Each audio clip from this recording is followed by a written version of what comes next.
Ezekiel Tanner was a mountain man who understood the language of grizzly bears and winter starvation far better than the confusing and delicate rituals of courting a respectable frontier woman. His horse ranch, nestled in a hidden valley beneath the jagged peaks of the Absaroka Range, was failing because the wild mustangs he captured were too fierce for any local horsebreaker to gentle and to cavalry remounts. He needed a partner, a sturdy wife who could manage the cookhouse while he wrestled with the stubborn broncs. So he reluctantly attended the town's humiliating annual bride lottery in the dusty settlement of Broken Horn.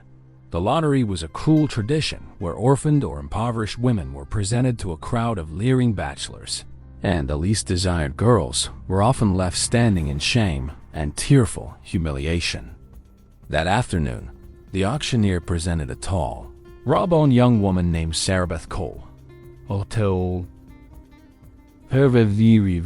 Sarabeth Cole, whose calloused hands clutched a warm leather bridle instead of a prayer book or a delicate sampler. She had been raised by her drunken uncle on a remote way station, and the townsfolk sneered that she could not bake a pie or sew a straight seam, making her utterly useless as a frontier wife. Sarabeth's tangled auburn hair and defiant green eyes were unapologetic, and when the auctioneer demanded to know her skills, she declared flatly that she could read a horse's soul better than any man breathing. The crowd erupted in mocking laughter, but Ezekiel felt a strange jolt of recognition because he saw the same fierce loneliness in her that had haunted his own solitary and wind-scoured life for 38 harsh years. One by one, the other bachelors selected plump, docile girls who promised warm meals and clean laundry, and Sarabeth was left standing alone in the dusty square with her head held stubbornly high. Ezekiel stepped forward, his massive buckskin-clad frame parting the jeering crowd, and he said in his quiet, rumbling voice that he would take the horse girl, and his words fell like a thunderclap of merciful silence upon the cruel and buzzing spectators.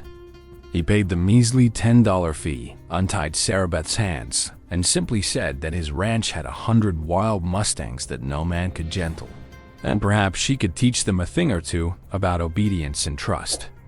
Sarabeth looked into his pale, weathered eyes and saw no mockery, only a deep and desperate weariness that mirrored her own. So she nodded once and climbed onto the wagon without a backward glance at the town that had discarded her. When they reached his crumbling homestead, Sarabeth ignored the filthy kitchen and instead walked directly to the sprawling corral where a magnificent black stallion screamed defiance and hurled himself against the splintering rails. She stood perfectly still, her body relaxed and her breathing slow, and she began to sing a low, wordless melody that seemed to vibrate through the very dust and into the stallion's quivering, terrified flesh. Within 10 minutes, the stallion ceased his thrashing, his nostrils flaring as he stretched his neck toward the strange girl who offered neither rope nor whip, but only the steady, patient rhythm of her unwavering and fearless presence. Ezekiel watched from the barn, his heart pounding with a hope he had not allowed himself to feel since his own father had been killed by a rogue stallion 20 years before in a devastating stampede. Sarabeth turned to him, her eyes blazing with a purpose that transformed her gaunt and neglected face into something radiant and fierce, and she told him that his stallion was not vicious, only terrified and deeply heartbroken by a past betrayal. She requested complete authority over the remuda, and Ezekiel, who had nothing left to lose, handed her the keys to the tack room and the authority to command every horse on his sprawling and debt-ridden ranch without interference. That first month, Sarabeth rose before dawn and spent 18 hours a day in the corrals, using a gentle, intuitive method she called whispering that relied on posture, breath, and an almost mystical empathy that defied every brutal frontier convention. She never raised her voice, never cracked the whip, and yet the wildest mustangs began to follow her like devoted dogs, their eyes soft and their ears pricked forward in eager, trusting attention. Ezekiel watched the transformation with a lump in his throat, and he realized that she was not just gentling horses, but also gentling the frozen, grief-stricken parts of his own soul that he had long thought dead and completely beyond any hope of resurrection. One afternoon, a wealthy cavalry officer named Major Thorne arrived at the ranch to mock Ezekiel's operation, having heard that a crazy horse girl was ruining good stock with her absurd and sentimental nonsense. Sarabeth calmly invited the skeptical major to step into the round pen with the black stallion, the very animal that had sent 3 seasoned wranglers to the hospital with shattered bones and concussions. The major paled and refused, so Sarabeth opened the gate, walked into the pen alone, and within 5 minutes had the stallion performing precise lateral movements and bowing on one knee like a trained circus horse of legendary and impossible reputation. Major Thorne immediately contracted the ranch to supply 50 gentle remounts at triple the standard rate, and the news of the miraculous horse whisperer spread across the territory like a prairie fire in a dry August wind. Ezekiel and Sarabeth worked side by side for endless months, rebuilding the fences, expanding the breeding paddocks, and training horses that became the most sought-after mounts from Fort Laramie to the gold camps of the Montana high country. They spoke little, but the silence between them was never empty. It was filled with the shared rhythm of hoofbeats, the smell of fresh hay, and the quiet, building language of 2 broken people learning to trust without a single binding contract. Ezekiel began to notice the way the morning sun caught the auburn strands in her hair, and Sarabeth found herself watching his strong hands mend a harness with a patience that matched her own methodology with frightened foals. One evening, after saving a newborn colt from a tangled wire, Sarabeth sat on the porch and wept for the first time since her childhood, the tears releasing years of accumulated scorn, rejection, and the bitter loneliness of being called unlovable. Ezekiel sat beside her, his massive hand hovering awkwardly before gently covering hers, and he told her that she was not unlovable, but was the most astonishing, valuable, and breathtakingly capable human soul he had ever encountered on God's green and sprawling earth. Sarabeth looked at him through her tears and said that when she was a child, her mother had told her that a woman's worth was measured only by her domestic skills, and she had spent her whole life believing she was a worthless and defective failure. Ezekiel shook his head slowly and said that her worth was measured by the loyalty of 100 wild horses who would now follow her into a raging river without hesitation, and by the beating of his own once lonely heart that now could not imagine a single sunrise without her determined and luminous presence at his side. That was the night they shared their first kiss, standing in the moonlit corral with the black stallion nickering softly, a kiss that tasted of dust and hope and the profound, unbreakable covenant that no auctioneer's gavel could ever possibly create or dissolve in the eyes of a merciful and sovereign providence. They were married under the same pine tree where Sarabeth had first gentled the stallion, with a simple gold band that Ezekiel had traded a winter's worth of pelts to purchase from a traveling Irish peddler with a kind and twinkling eye.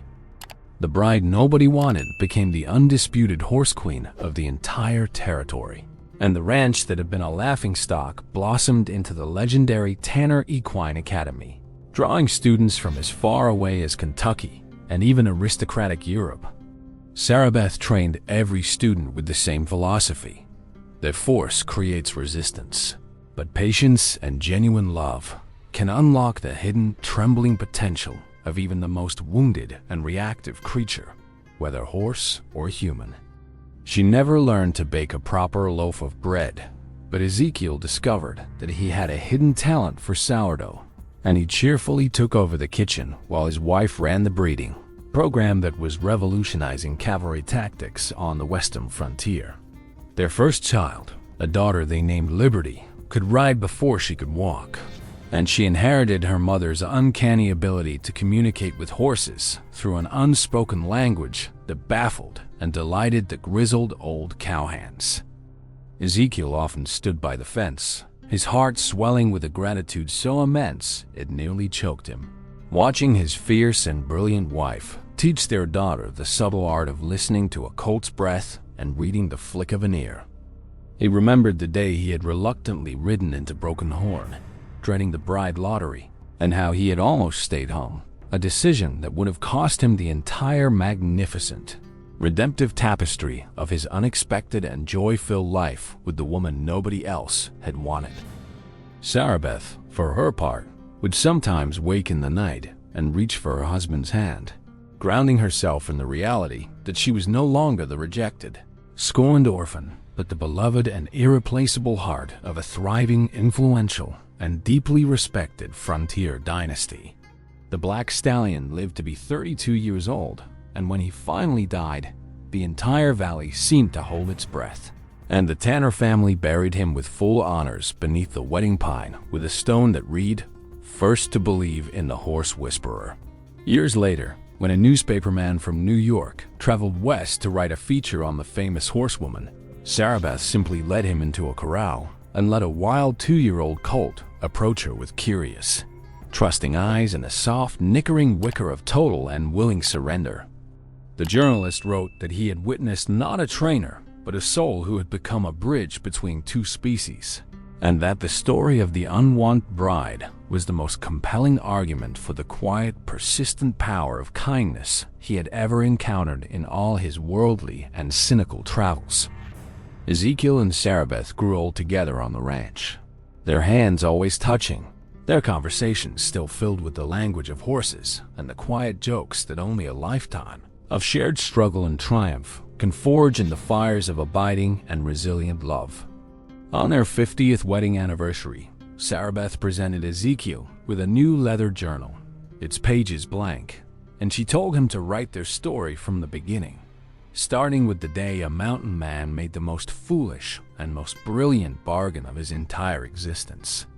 Ezekiel wrote slowly, his arthritic fingers tracing the letters, and he filled the first page with a single powerful sentence that captured the essence of their unlikely and miraculous journey. "I went to buy a drudge and found a prophetess who could hear the very heartbeat of creation in the flanks of a frightened mustang.